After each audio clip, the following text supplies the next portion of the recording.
누구든지 이 표를 가진 자 외에는 매매를 못하게 하니 이 표는 곧 짐승의 이름이나 그 이름의 수라. 지혜가 여기 있으니 총명 있는 자는 그 짐승의 수를 세어보라. 그 수는 사람의 수니 666이니라. 요한계시록 13장 17절에서 18절에는 의미심장한 666이라는 숫자가 등장하고 있습니다.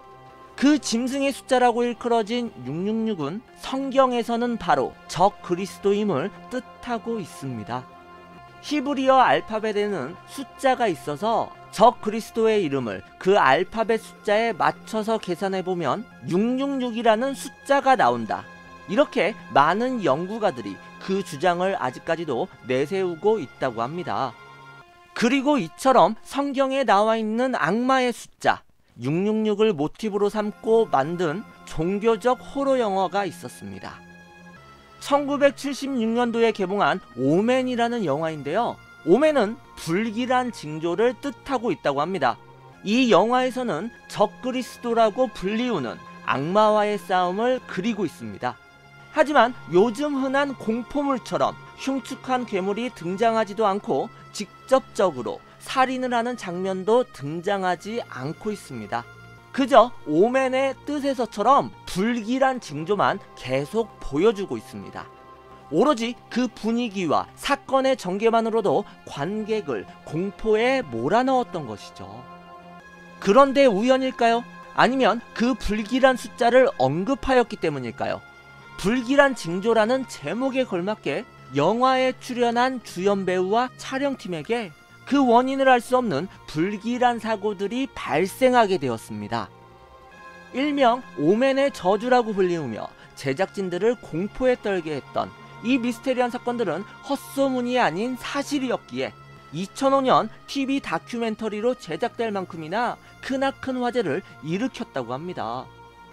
영화 오맨의 전체적인 맥락은 인류를 멸망시키기 위해 악마의 아들이 사람인 것처럼 태어났고 이를 보호하는 악마 숭배주의자들과 사탄을 막으려는 사람들과의 대결이 벌어진다는 내용이라고 합니다.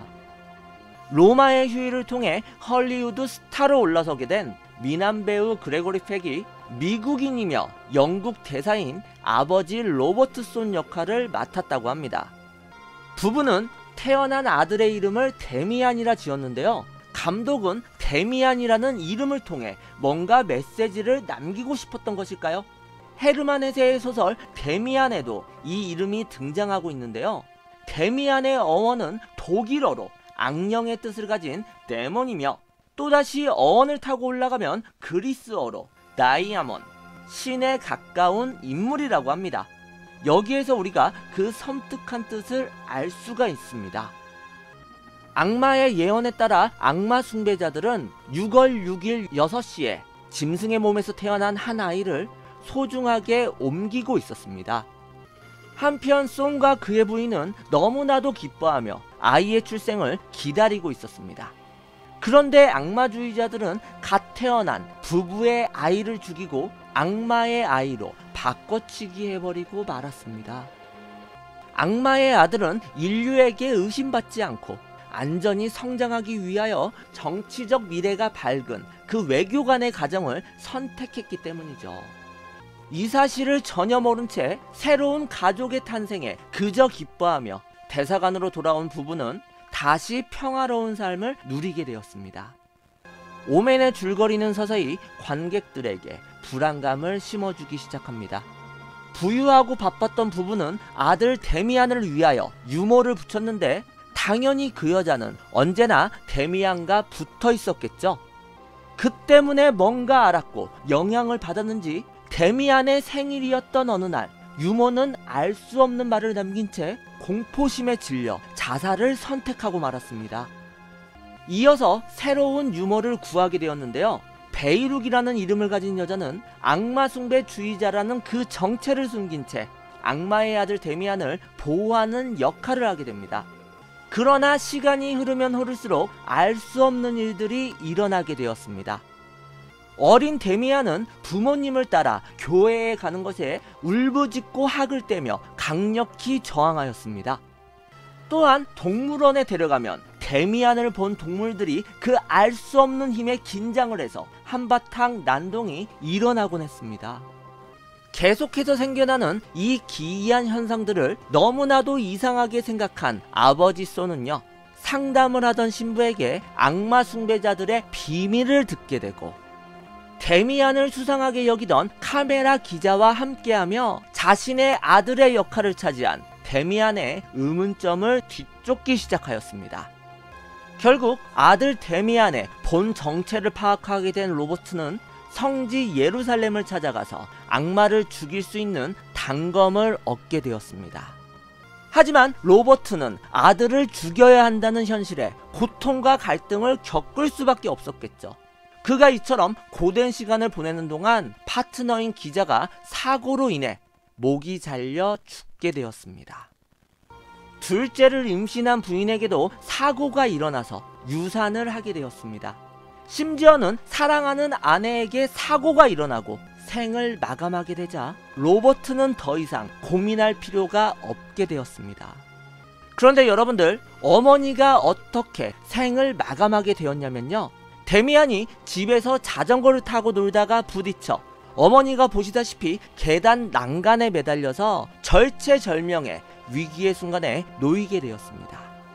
자신으로 인해 엄마가 높은 곳에서 떨어지게 생겼는데도 데미안은 도움의 손길은커녕 그저 멀뚱히 쳐다만 보았고, 어머니는 추락하여 변을 당하게 된 것이었죠. 결심을 내린 로버트는 데미안의 머리카락을 억지로 깎아 그 마주하기 싫었던 사실을 확인하게 되었습니다.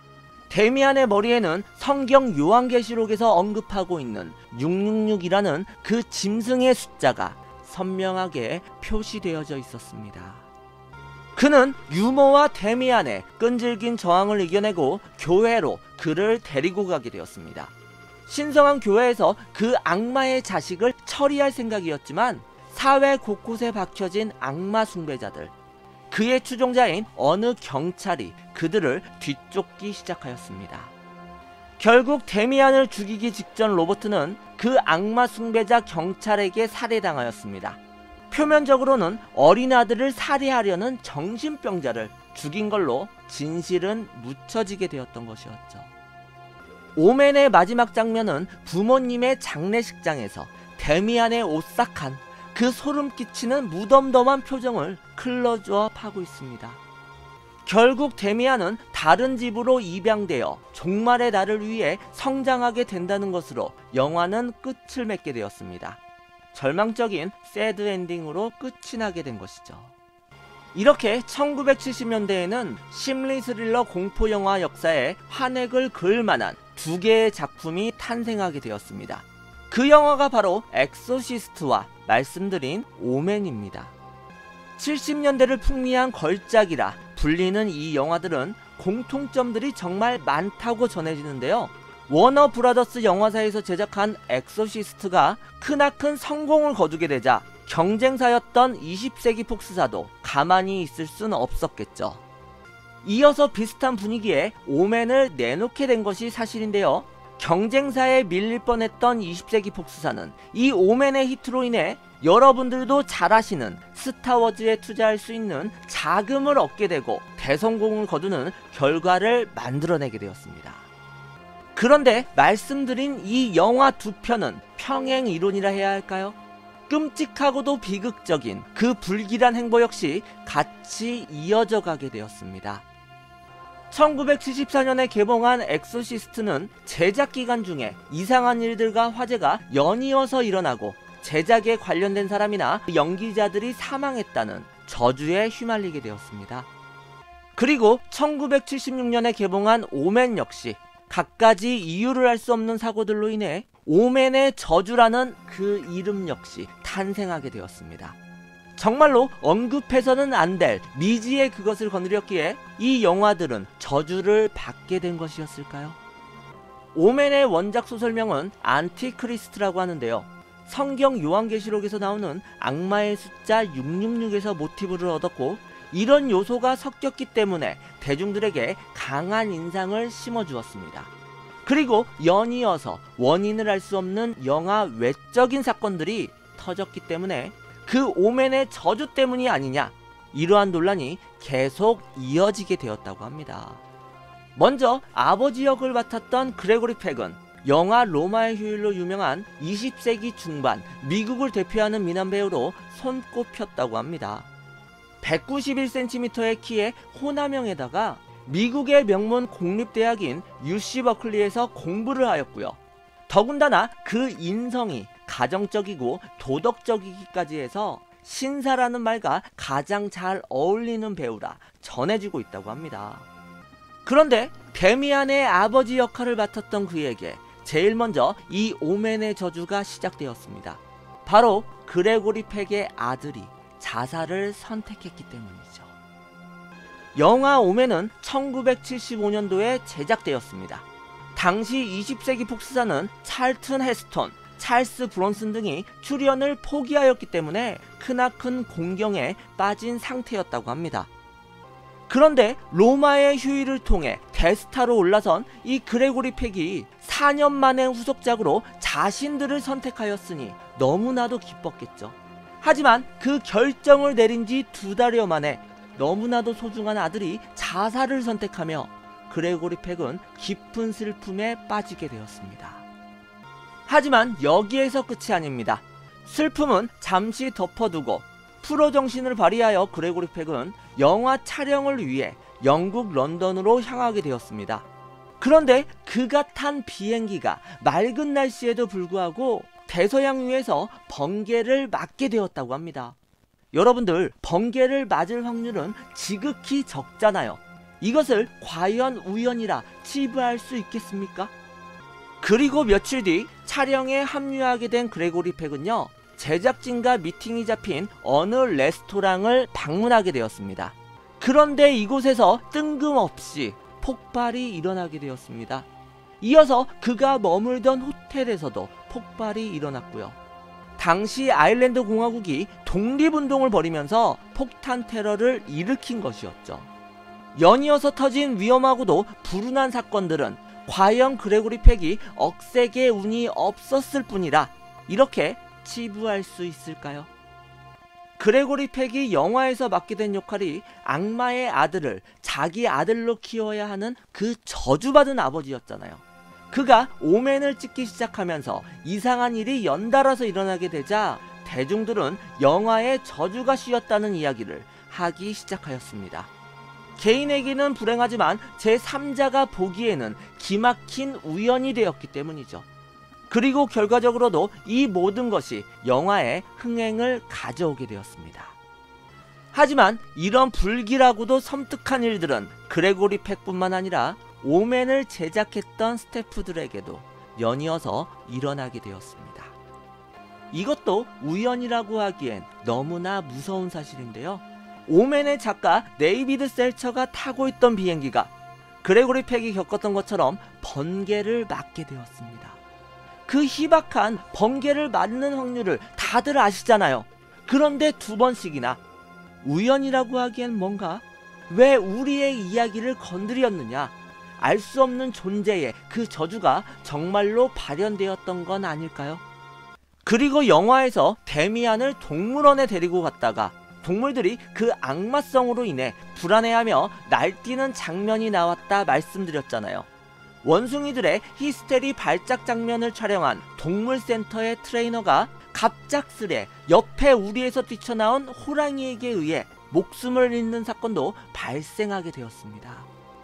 그리고 가장 섬뜩한 그들이 겪은 저주라 칭해지는데요.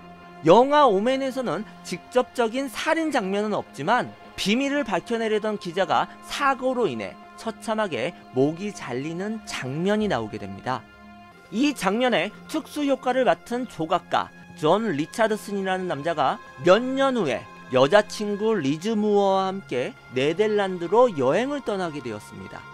그런데 하필이면 그날이 서양에서는 불길한 날로 손꼽히는 13일의 금요일이었다고 합니다. 그 불길한 만큼이나 행복한 여행은 절대로 아니었습니다. 차를 타고 가다가 갑작스런 교통사고를 당했기 때문이죠.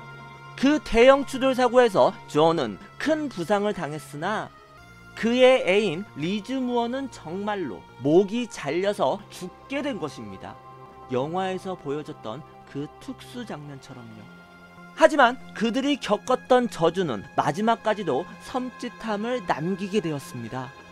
정말 놀라운 사실이 그 교통사고를 당한 자리에는 오맨 66.6km라고 쓰여진 표지판이 있었습니다. 실제로 네덜란드에는 영화의 이름과 똑같은 오맨이라는 지역이 있었으며 그곳까지 66.6km가 남은 지점에서 이 비극적인 사고를 맞이하게 된 것이었죠. 영화의 이름과도 똑같은 오맨이라는 도시, 또한 악마의 숫자 666을 뜻하는 66.6km.